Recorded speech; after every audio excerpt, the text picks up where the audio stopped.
Let's talk about cookbooks. Okay, so because this time of year, first of all, the people that love to cook, they love a good cookbook. It's just a beautiful piece of art.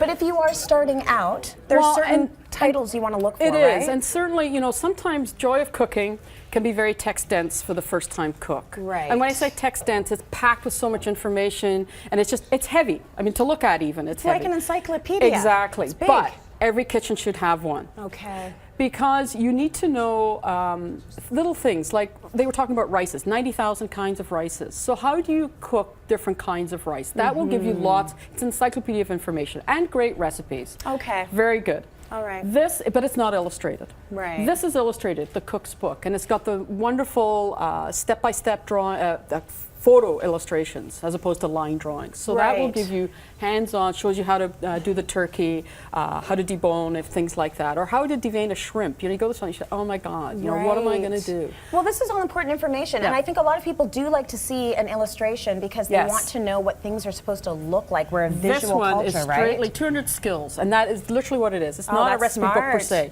How to do an onion, how to do garlic, how to... keep the camera on there. Oh, there you go. I just learned how I think we did that. all right. Yeah. I think it's good. So all different skills. All different skills, again, visually showing you how to hold your knife, how to do things like that. Okay. How to do the claw. How to do the claw.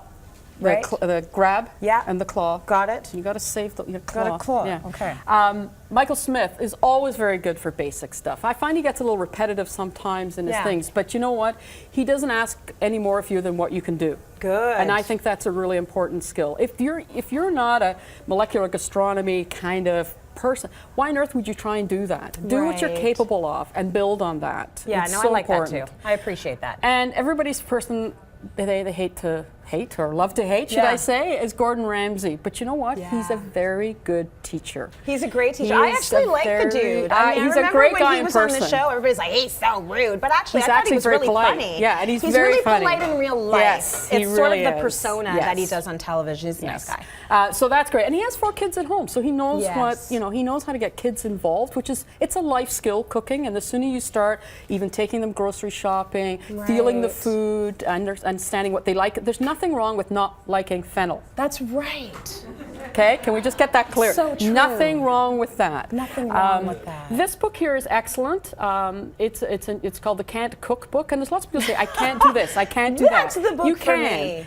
It's by Jessica Seinfeld. I know. So if you kind of get that out of your head, because Jessica Seinfeld, but it's very good. People say, oh, I can't make soup, or I can't do this. Yes, you can. Yeah, you can. And simple things like soup and baking are very straightforward to do. And you like that book? I do. I wasn't a huge fan of her first 2 books. Yeah. This one, I think she's nailed it in getting people into the kitchen. Okay, good. You would know. Last 3, it's a set of 3. Clueless in the Kitchen, Clueless Vegetarian, and Clueless Baker. Okay. A local Toronto author, lovely. Evelyn Rabb. She writes in a language that's very easy to understand. She tells you how to stock your pantry, how to buy your pots and pans, because you really shouldn't buy a big set. That's a waste of money. Buy something, a pot that's good for making soups in, and a one for saute pan. And again with the knives, don't buy a whole set of knives. You've got to feel them. They're very personal. So she writes in a language just like we're conversing here, just like how we did the onion.